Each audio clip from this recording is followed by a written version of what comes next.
3 floors of a block of flats and 1 missile. Какая жесть. The capital, Kyiv, today. 2 people were killed and more were injured. We managed to escape. We were in the kitchen. We were lucky. It was a direct hit into the living room. My wife and elder child have their legs broken. They have legs broken open. The younger one was taken somewhere by the rescuers. I'm looking for him now. Russia says it is only attacking military targets. Еще раз подчеркну, что огонь ведется только по объектам военной инфраструктуры вооруженных сил Украины. Ukrainian defiance wherever, whenever, however. Ukrainian army sources say they destroyed this Russian convoy. In truth, they know they cannot stop the Russian advance, merely slow it. And in northeastern Ukraine, that meant standing in front of advancing Russian tanks. Melitopol, way down south on the coast, an elderly man confronts Russian troops. He says, "This is my country, my country. Don't you have problems in your own country?" I don't actually see a total overrunning of a country which is almost the size of France, with 45 million people in it plus. And so that's no simple undertaking, even for the post-Soviet army of Russia. Russia's Foreign Minister Sergei Lavrov says they don't want to occupy Ukraine. But check that against delivery. His line manager, of course, said they wouldn't invade. This from Belarus, trainloads of pain. Russia armor on the move. What we've seen in Ukraine, a fraction of what remains available. America offered to evacuate the country's president. He said, "I don't want a ride, I want ammunition." Ніяку зброю ми не складемо. Будемо захищати нашу державу, тому що наша зброя – це наша правда. Наша правда в тому, що це наша земля, наша країна, наші діти. І ми все це будемо захищати.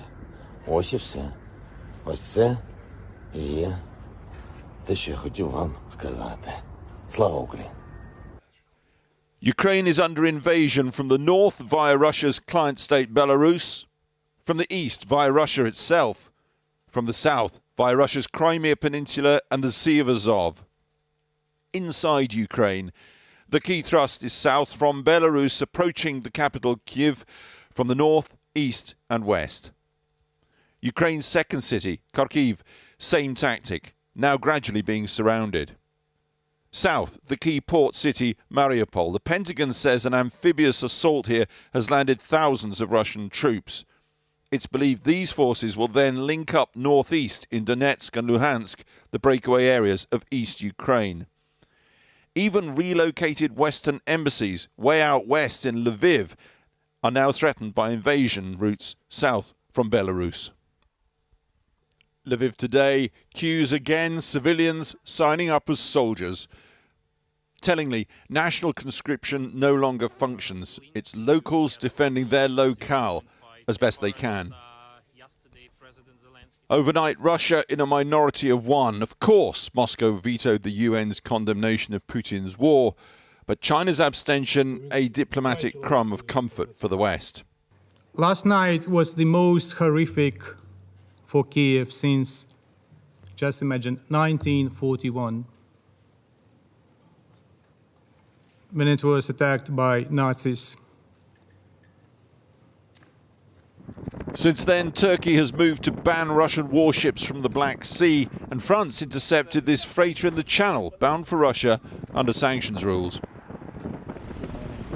East to Berlin, Poland and Lithuania want more, much more from Germany than sending Ukraine 5,000 helmets.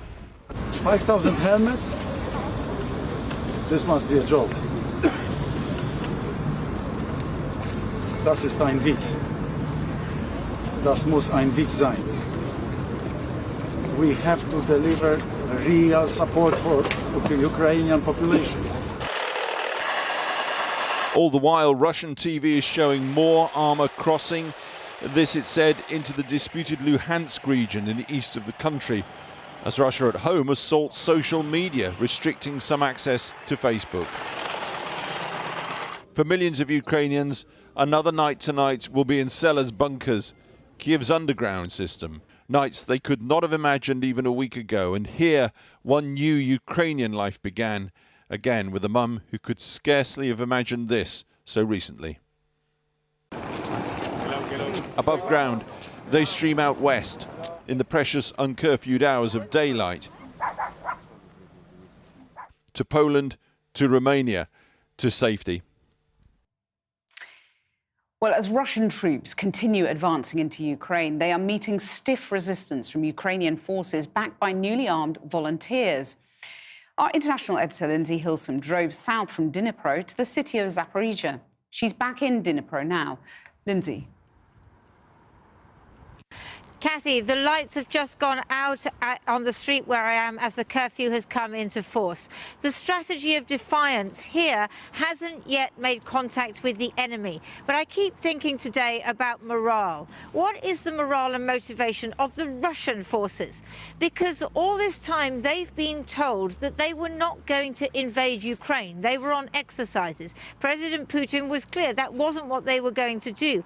And yet that is exactly what they've been told to do. And many of those Russian soldiers, well, they will have had grandparents who are Ukrainian, maybe even one parent Ukrainian, one parent Russian, because these two countries are very wound together. So it is interesting to think what on earth is going through their minds at the moment.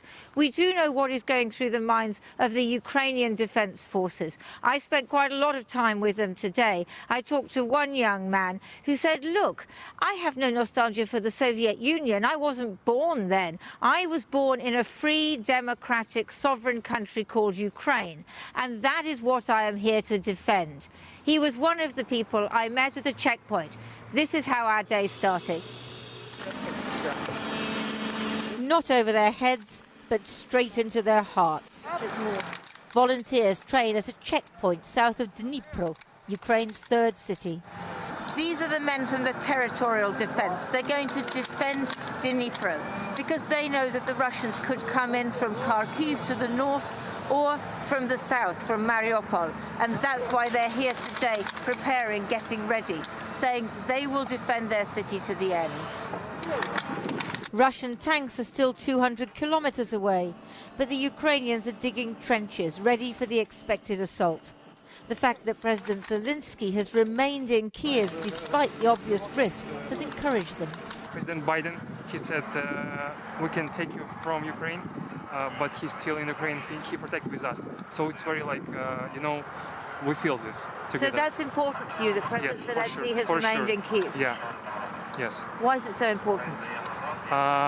You know, when the first person of the Ukraine tell to the Russian president, we're ready for you, we're going to protect our land, we're strong. All people here like feel strong with our president. Feel strong. Yeah. Further south, we pass a few military vehicles along a road that's safe, at least for now.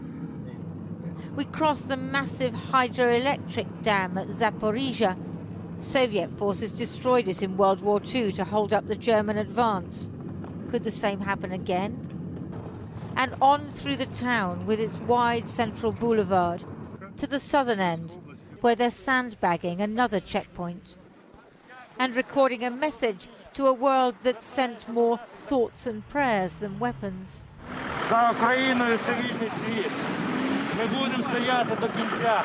No one could know when the Russians might come. Тільки Всевишній знає. Тільки Всевишній. Як? Тому що їх б'ють і вони кружляють, вони розуміють, що їх Україна б'є їх з усіх сторін. Тому хто як, вони туди, їх там б'ють, вони крутяться, вони як бігають, як загнані криса, забув як англійською, ред. Regular Ukrainian forces have been fighting in Melitopol and Mariupol to the south.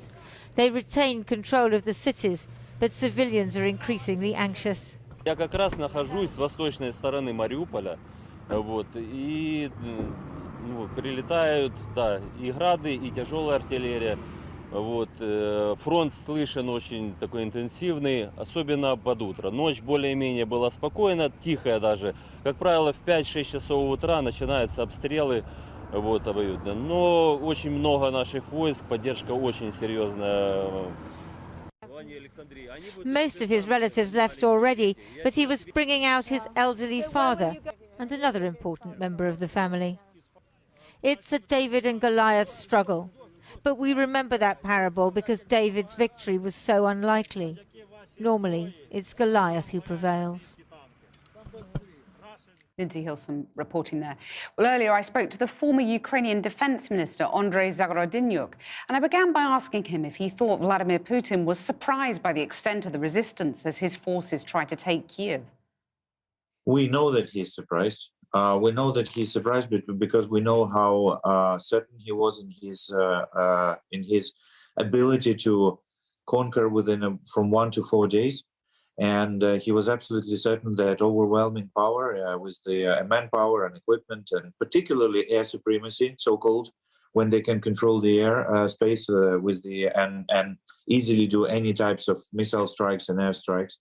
So all that was supposed to totally destroy the Ukrainian ability to defend, and that would be pretty much it. We think it was premature because there were people who were telling like how the things are going to develop. They were telling people how people hate Russia, idea of Russian occupation as just a concept that all population will be against the occupants, that armed forces will be working in the groups, which would be very difficult to target from the planes, that we have equipment, including coming from UK and from other countries, US and so on, which is highly mobile and which can target the armed vehicles, which is the basis for the ground invasion and so on. But they still started that, and now they're clearly failing. So yeah, I think he's surprised. He should be surprised. And we've seen the pictures of ordinary civilians arming themselves, making Molotov cocktails and so on. Are you arming yourself? Are you preparing to fight? Well, every citizen prepares to fight. So different people doing different types of activities. I have to say, every person I know of my friends already have weapons ready. And you yourself?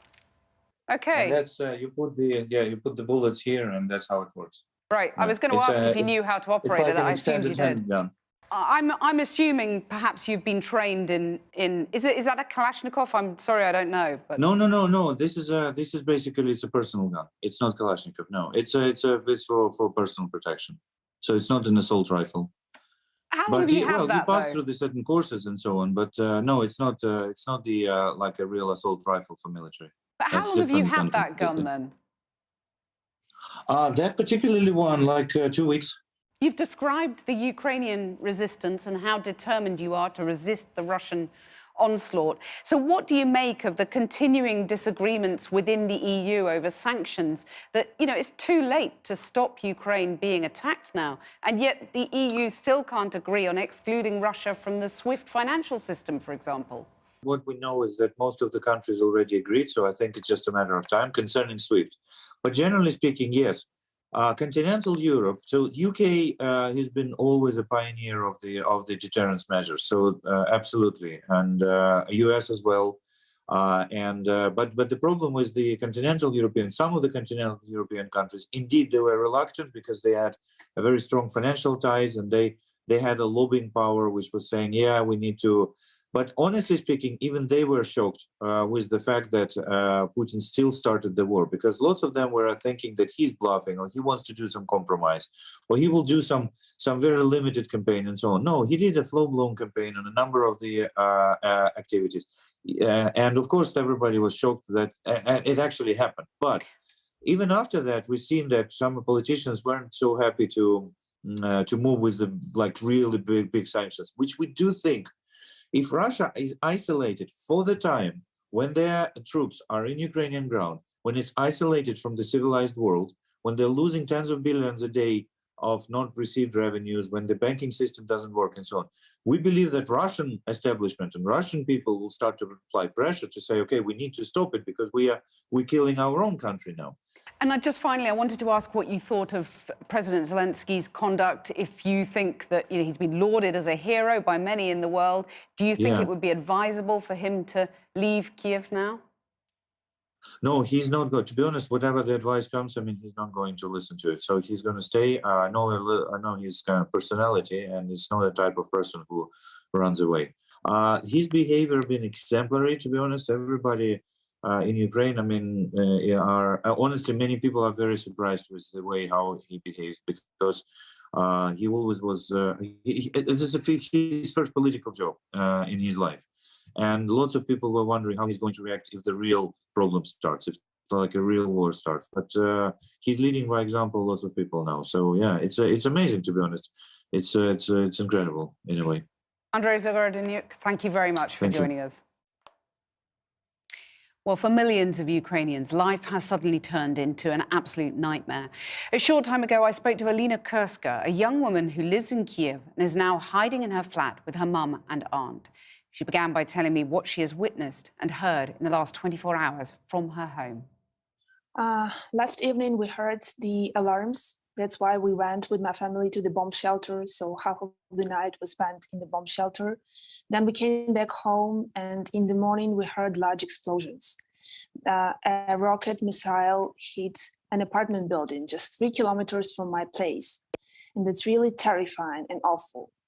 So like during the whole day, we're hearing some explosions, we're hearing some shootings. And of course, all the time we are on the alarm, ready to go to the bomb shelter in case need be. What's going through your mind now, Alina? It's hard to believe that this situation is happening with a democratic state in the 21st century.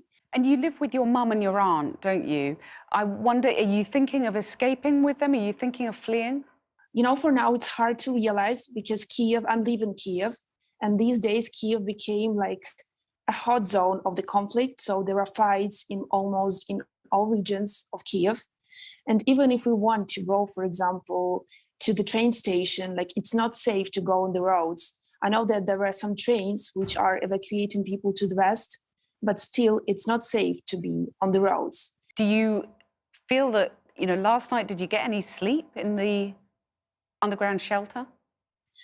We didn't get any sleep in the shelter because, when you feel so frightened, it's hard to sleep. And how are your mum and aunt doing? Well, they are really terrifying. We try to, motivate one another, and we try to be hopeful, but still, it's really hard mentally. Again, I hear the explosions. That's why, staying in such a situation, it's really hard psychically and mentally. What do you fear for yourself and your family in the next few days? The biggest fear is an air attack. And it's really hard. So when you are in an apartment, the biggest fear is that there's going to be a missile rocket, which you cannot escape. Alina Kurska, thank you very much for talking to us. Thanks. Take care. Well, joining me now from Moscow is the journalist and filmmaker Mikhail Zyga, who founded Russia's only independent television news channel, Dozhd. Mikhail Zyga, when you look at the fact that there's protests on the streets of Russia, do you think Vladimir Putin has started a war here that doesn't have the support of his people? It's always hard to tell the real will of Russian people, because we don't know enough. We don't have any information. We don't have any reliable surveys. Definitely, the protests we've been witnessing a couple of days ago were massive, but they were not.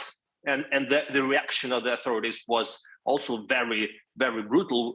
We had up to 2,000 people arrested within a couple of hours. According to the latest survey, I cannot fully trust, but still the numbers are very surprising. About 50% of all the participants disapprove and disagree with the war. That's probably the highest amount of people verbally and vocally disapproving Putin's policy. And and at the same time, people are definitely very polarized on the social media. A couple of days ago, together with some biggest names in Russia, with most prominent writers, artists, filmmakers, we wrote a letter denouncing the war, saying that we do not believe what Putin says, and we are urging, we're demanding to stop the war, and and the fighting, the online fighting has started.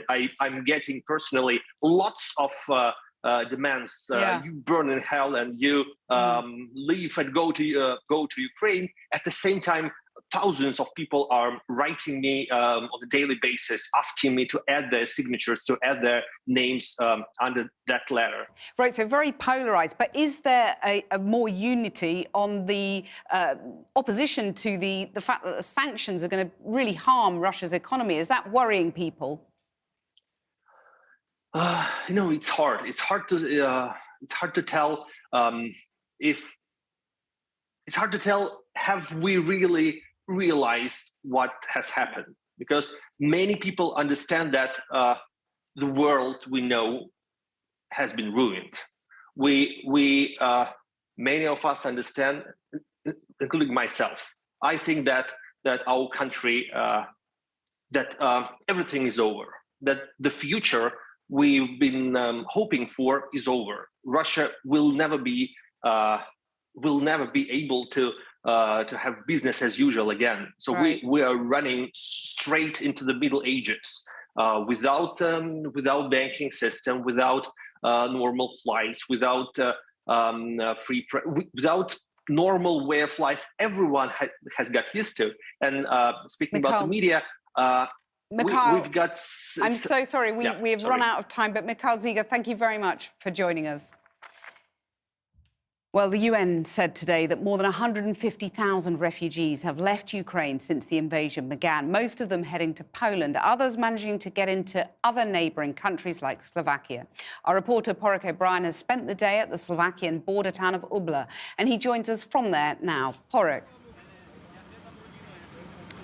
Kathy, as you said yesterday, we were reporting from the border with Poland and Ukraine.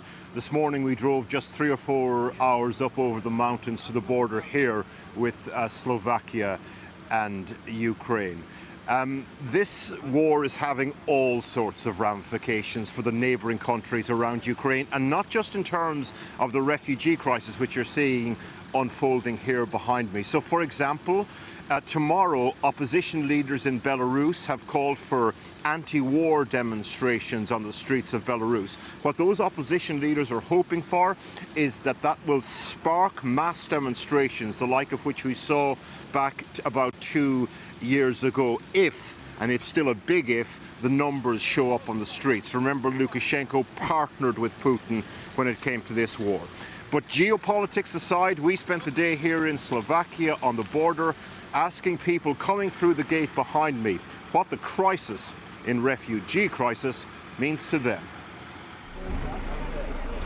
Yesterday, the UN said an estimated 100,000 Ukrainians had to leave their homes. That was yesterday. At the border crossing between Ukraine and Slovakia, people are waiting up to 10 hours to get across. Yesterday, 10,000 people crossed into this country. Maria is 8 months pregnant. She's an organizer. Herself and her husband had saved up to decorate a room for the new arrival. Now, she's also an organised refugee. Fold-up chair for the walk that took hours, check. How do you feel about the prospect that your child won't be born or might not be born at home? Yeah. A lot of feelings, yeah.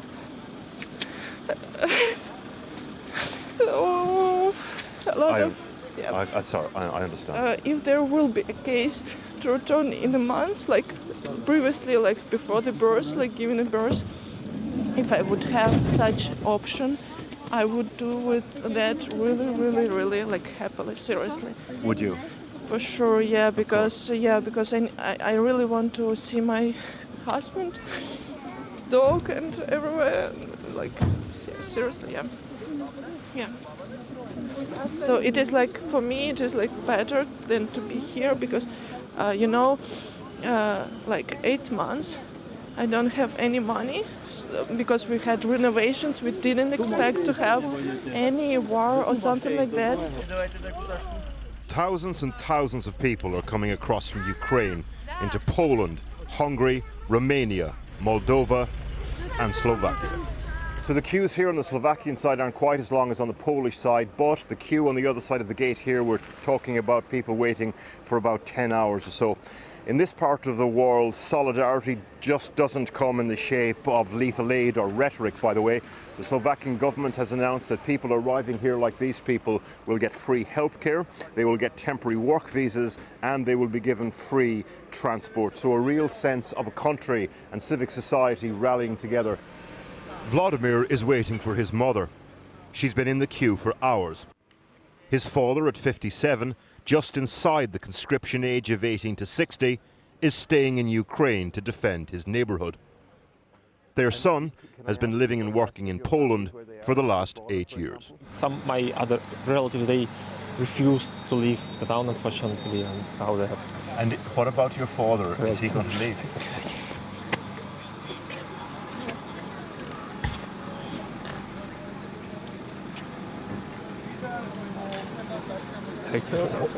Are you okay? No, I'm not. At least I will see my mother soon. The people we met were incredibly resilient, being strong for themselves and those fighting back home. There are layers to the anguish of having to leave, though. The leaving is just the start of it. Because then come the questions. If I ever return, what sort of country will it be? And if I do go back, who will be waiting for me? Well, joining me now is the German MEP David McAllister, who's chair of the European Parliament's Foreign Relations Committee. Mr. McAllister, Germany is belatedly agreeing to exclude Russia from the SWIFT financial system. I just wonder, other countries signed up quite a while ago. What took Germany so long?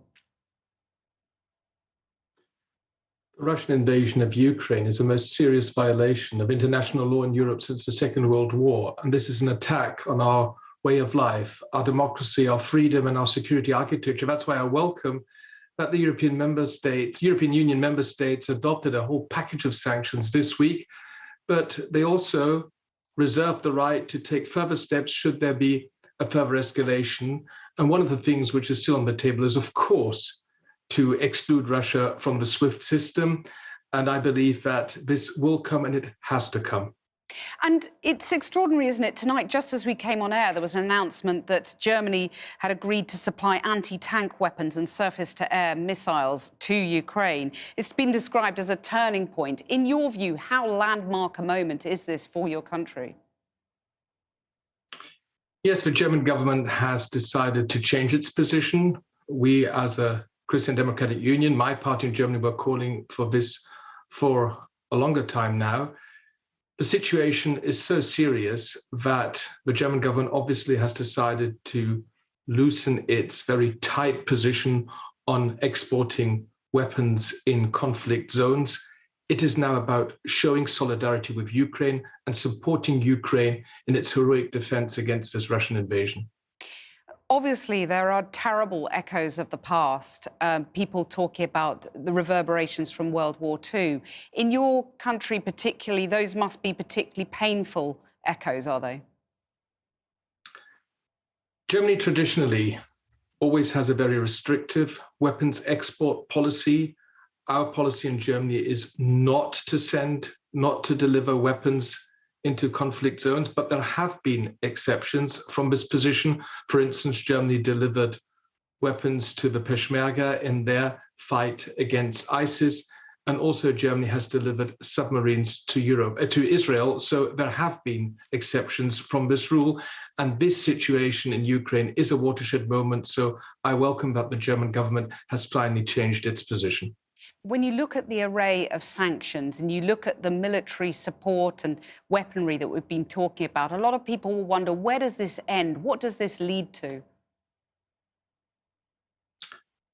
The European Union, in close coordination with our allies, the United States, Canada, the United Kingdom, and other like-minded partners like Japan and South Korea or Australia, have adopted a sanctions package which is unprecedented, and this will hit the Russian economy hard. But still, in light of recent developments, in light of the latest attacks against civilian areas, residential areas and civilian infrastructure, I believe that a further package will be necessary, and this includes to exclude Russia from the SWIFT system. I could also think about a ban of Aeroflot flights into EU territory.